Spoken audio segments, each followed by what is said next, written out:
Srikalahasti MLA తెలుసు కదండి, మధుసూదన్ రెడ్డి ఎలా కౌంటర్ ఇస్తారో, అందరికీ స్ట్రాంగ్గా కౌంటర్ ఇస్తారు, పంచుల మీద పంచులు వేస్తాడు. ఈరోజు అసెంబ్లీలో మాట్లాడుతూ లోకేష్కి మీద చాలా పంచ్ వేశాడు. అంటే అది ఏమనంటే ఎర్ర డైరీ అంటే రోడ్లు పట్టుకుంది, అది ఎర్ర డైరీ కాదు, తిండి డైరీ. ఎక్కడెక్కడ పాదయాత్రలో ఎక్కడెక్కడ ఏ తిండి దొరుకుతుంది, ఏ ఏ ఊర్లో ఏ తిండి దొరుకుతుంది అని రాసుకునే ఆ డైరీ అది అంటూ కూడా ఈరోజు ఎర్ర డైరీ అని చెప్తా ఉన్నారు. ఏడాది పోయినా నాకు ఎర్ర డైరీ ఉంది, ఎర్ర డైరీ ఉంది. అది ఎర్ర డైరీ కాదు, ఏ ఊర్లో ఏం దొరుకుతాయి తినేదాన్ని పనికి వస్తుంది. ఈరోజు రాసిపడుతున్నారు కుప్పంలో కూడా చంద్రబాబు నాయుడు గెలవలేరు, కుప్పంలో కూడా గెలవలేరు. స్పీకర్ సార్, కుప్పంలో కూడా గెలవలేరు. ఖచ్చితంగా ఈసారి జగన్మోహన్ రెడ్డి గారు ప్రజల దీవెనతో మళ్ళా ముందుకు వస్తా ఉన్నాడు.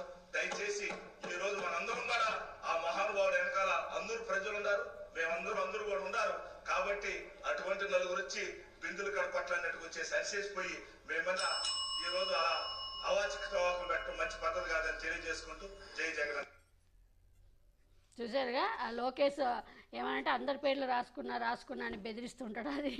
అది ఎర్ర డైరీ కాదు, అది తిండి డైరీ. ఎక్కడెక్కడ ఏ వెరైటీలు ఎలాంటి బజ్జీలు దొరుకుతాయి అవన్నీ రాసుకోండి డైరీ అంటూ కూడా శ్రీకాళహస్తి ఎమ్మెల్యే మధుసూదన్ రెడ్డి పంచుల మీద పంచులతో లోకేష్కి అటు టీడీపీ వాళ్ళకి స్ట్రాంగ్గా కౌంటర్ ఇచ్చారు.